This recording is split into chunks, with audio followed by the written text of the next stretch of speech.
Hi, I'm Ivycomb, otherwise known as Jesse B, and the Canadian government is currently having a power trip, and they have been trying to execute this power trip for quite some time, but now it's passing through the Senate, and it's looking rather likely that this bill is going to be passed, and that's a terrible thing for everybody, not just Canadians. You guys remember the Stop Online Piracy Act, SOPA, Big Scary Man, way back in the early 2010s? Yeah, that's back, but this time it's worse, and it's basically just the CRTC being like, hey, we would love to censor YouTube and get more power over digital media platforms because we don't like the fact that we can't control everything right now, you know? I've read through most of the bill and I've read a lot of the summaries and articles on this, but I'm not going to pretend like I know everything about legal mumbo jumbo, so I'm just going to give you guys the points of why this is such a serious problem and just go from there. In short, there is some things in the bill that could be argued as good,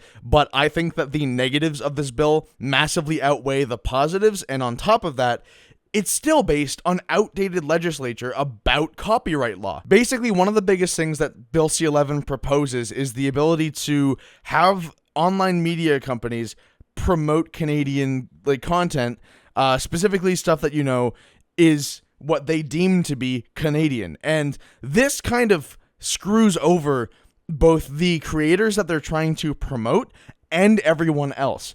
And the reason for this is that within Canada, at the very least, because obviously the CRTC, in their massive power trip at this point, would probably try to force YouTube and them to do this on a global scale. And then when YouTube obviously says no, they're just going to have the ISPs do it because that's in the bill.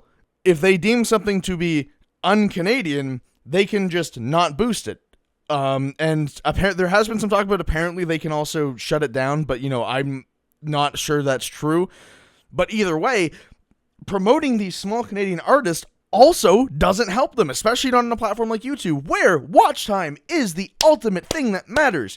And they're like, we want to promote all YouTube Canadian to Canadians, and everything great, they're going to get more exposure. No, it's terrible, because if you get suggested a video that you don't want to watch, you click on it and say, wait, I'm not interested in this. Like, what if it says, oh, big pop-up, Canadian creator?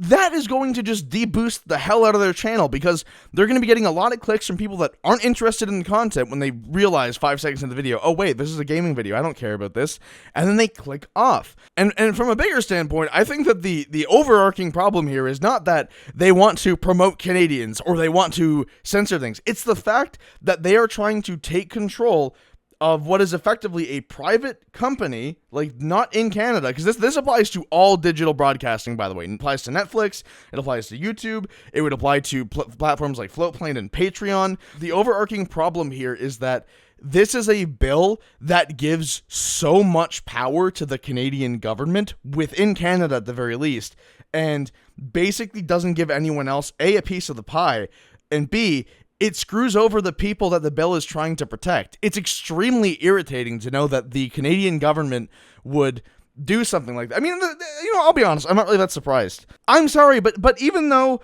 the YouTube algorithm can be a royal pain in the ass sometimes, and we have to work our asses off to even be seen by a small audience, like hell, I'm sure this video is not going to be seen by a huge amount of people. It's probably going to do not that well compared to my normal stuff, but that's okay, because I think it's important enough to talk about, where even if 1,000 people from my audience see this, to me, that's a win. All that having been said, I don't want to pretend like I am an all-knowing...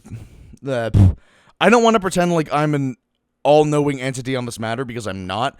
I just know enough to know that it's not great, and I wanted to at least, hopefully, signal boost awareness of this, because almost nobody's talking about this. The only people I've seen talking about this are news outlets in Canada and Canadian YouTubers. And when SOPA happened, that affected everyone was freaking out all over the world.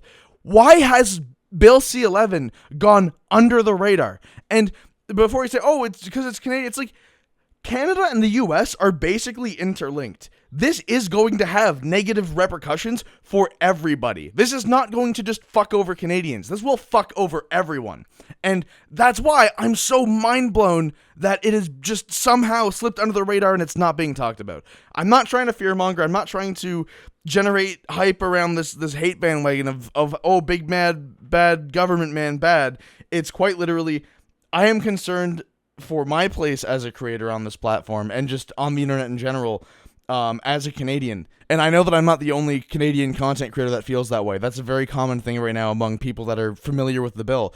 It's the government has basically this is not meant to be an actual accusation, but like it almost feels like the government has executed this in a way where they are deliberately trying to create the minimum amount of noise about this as possible so that it can be passed silently without it being like another SOPA. But it should be treated like SOPA. This is not a joke. It's not like a funny prank. It is a lot of creators' livelihoods on the line, the passion of young creators, and the future of not just Canadian content, but content on YouTube as a whole. Thank you.